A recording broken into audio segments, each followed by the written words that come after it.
Listening to the Critical Hour on Radio Sputnik. I'm Wilmer Leon, joined here by my co-host Garland Nixon. Thank you, Wilmer. Responsible Statecraft has a piece entitled, "Time for Biden to Come Clean on Ukraine." The leaks appear to show that officials' understanding of the war is at odds with their public statements, raising the specter of Vietnam. For insight into this, we turn to our next guest. He holds the John J. and Rebecca Moores Chair of History and African American Studies at the University of Houston. He's one of the most prolific writers of our time. His latest book is entitled The Counter-Revolution of 1836, Texas Slavery, Jim Crow, and the Roots of American Fascism. Dr. Gerald Horne, as always, welcome back. Thank you for inviting me. The piece continues. For more than a year, the White House has painted for the public a rosy picture of battlefield and strategic successes. Quote, "Ukraine will never be a victory for Russia," Biden proclaimed during his visit to Kiev in February. Quote, "We believe that we can win. They, the Ukrainians, can win if they have the right equipment, the right support," end quote. And that was from Lloyd Austin. Dr. Horne, your thoughts on this while it's now reported from the Chinese readout of the telephone call that on the afternoon of April 26th, President Xi Jinping had a conversation with Zelensky, and Zelensky's the one that initiated the phone call. Your thoughts, Dr. Horne? Well, we can only hope that that is a signal of reason that has invaded the otherwise unreasonable inner circle of the Kiev authorities. Certainly, the peace movement needs to support this Chinese initiative in order to bring the U.S. and its NATO allies to its senses.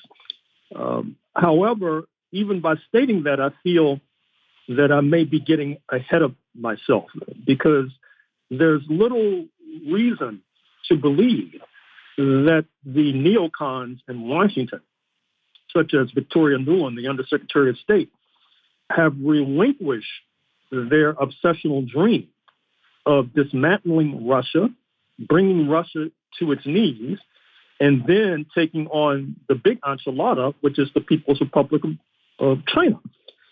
However, the problem for the NATO bloc is the fissures that are erupting within NATO. You saw that with regard to President Macron of France backing away from the new Cold War with China.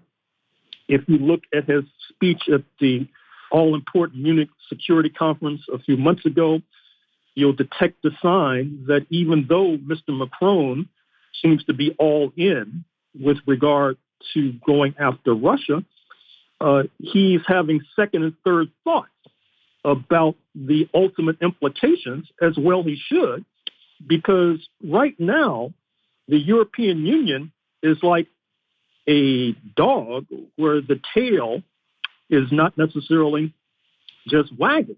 It's almost controlling the head of the animal. I'm referring to the fact that the Baltic states, Estonia, Latvia, Lithuania, along with Poland, seem to be in the vanguard of this escapade in Ukraine.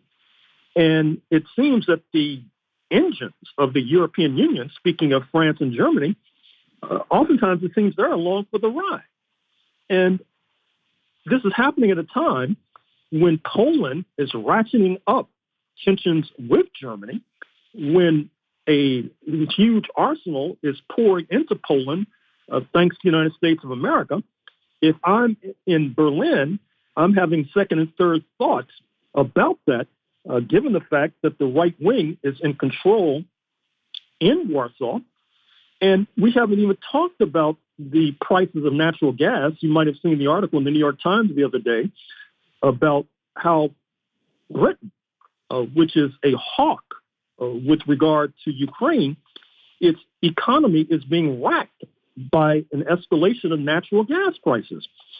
So all in all, one would hope and imagine that Mr. Macron and others in Europe would get behind this Chinese peace initiative because China might be rescuing them from themselves.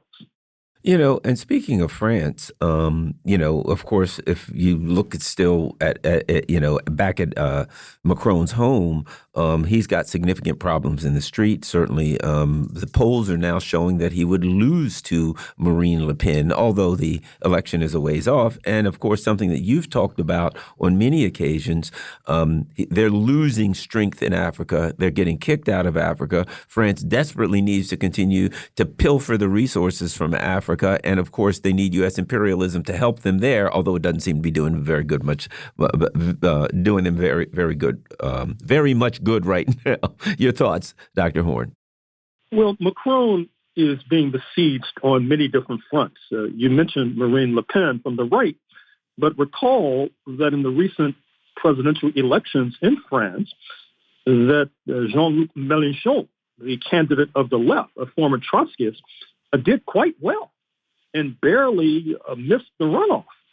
And in light of the protests that are taking place in the streets, it can be expected that his strength will rise.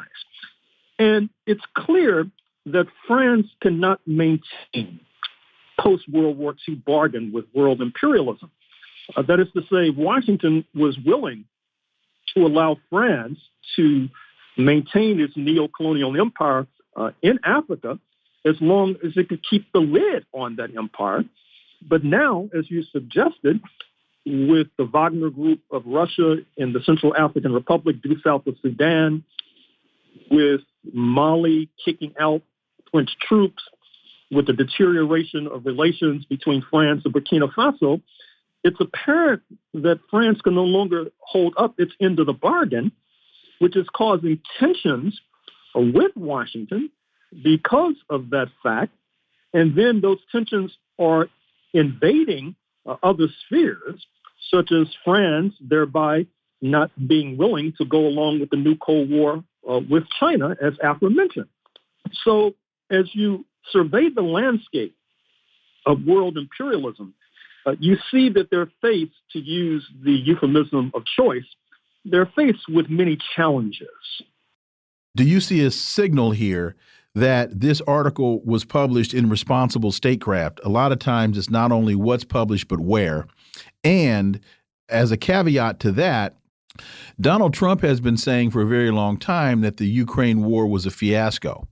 And so it looks as though we're seeing more publicity or more publications validating his statement. So as we move closer to 2024 with articles such as are in responsible statecraft, this could give traction to that argument if Donald Trump is able to get the Republican nomination.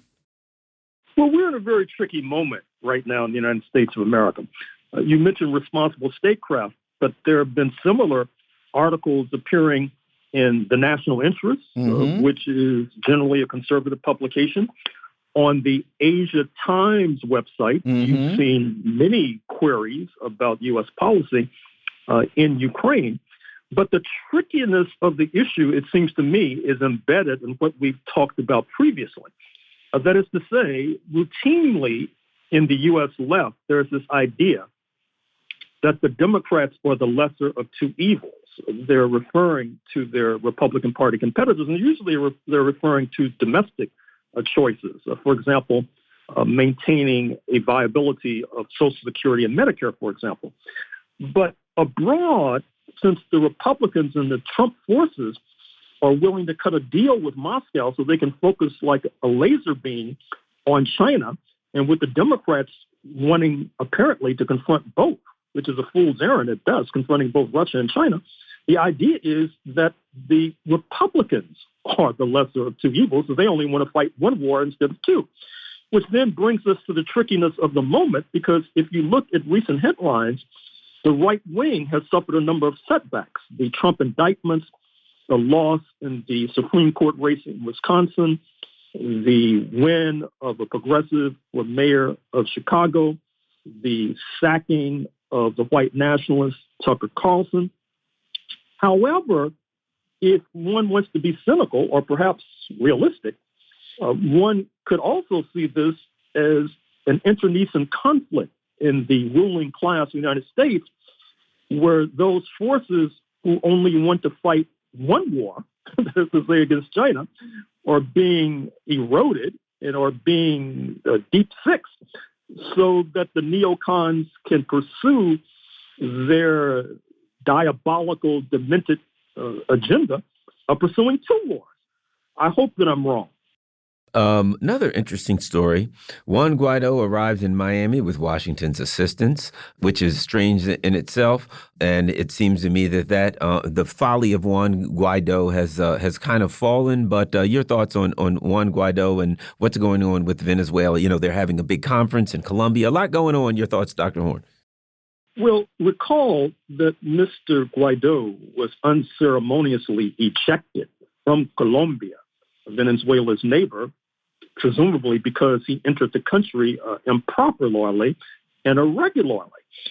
But this raises another question because we know that U.S. imperialism is now scrambling to try to improve relations with Caracas in light of what's going on with the oil market, in light of the boycott of Russian oil, the frayed relations with the major supplier that is Saudi Arabia. That brings into bold relief the importance of Venezuela oil reserves. And the relationship with Mr. Guaido, who has put himself forward as a kind of challenger to Nicolas Maduro, was inconsistent with that budding relationship with Caracas. And then there was another strange event in Washington the other day. I'm speaking of the city of strange events. The president of Colombia, Mr. Petro, was in Washington at the White House, a meeting with Mr. Biden. But Mr. Biden, who seems to have an allergy with regard to holding press conferences, did not have the traditional side-by-side press conference with Mr. Petro. And Mr. Petro was left to answer questions by himself. Now, I'm not sure if that was a product of Mr. Biden seeking to avoid, once again, putting his foot in the mouth, and so therefore he avoids the press. Or was there another sort of agenda where he does not want to give an opening to certain right-wing forces who oppose the regime in Bogota because Mr. Petro, the leader, was formerly part of an armed guerrilla regime or force in Colombia. In any case, it was very curious. And obviously, it does not bode well for Mr. Guaido, who I understand is now cooling his heels in South Florida with other gusanos. And it's interesting that he came by himself. He came without his family. Don't know what that means, but he left his family behind. Final question. We got just about a minute and a half. Young people from the U.S. travel to Cuba and break the siege. There were about 150 youngsters from the U.S. sitting shoulder to shoulder, listening attentively to two leaders of the cultural movement in Cuba. And they were talking about climate change, housing, fighting racism, and hope for the future. And it's interesting to me that this is taking place in Cuba amongst these young people because they're going to come back here and we're close to 2024. And these are the issues that are important to them. Well, certainly many young people, even according to the New York Times, are quite upset with the climate change agenda of Mr. Biden, who has been throwing around permits to drill oil like it's confetti. And certainly that creates an opening for any who would like to challenge Mr. Biden from the left. And speaking of Cuba, I was heartened by the visit there of Mr. Lavrov, the Russian foreign minister, that bodes well for the future and perhaps paves the way for what could be an earth-shaking trip to Havana by President Putin himself. Dr. Gerald Horne, as always, thank you so much for your time. We really appreciate that analysis, and we look forward to having you back. Thank you.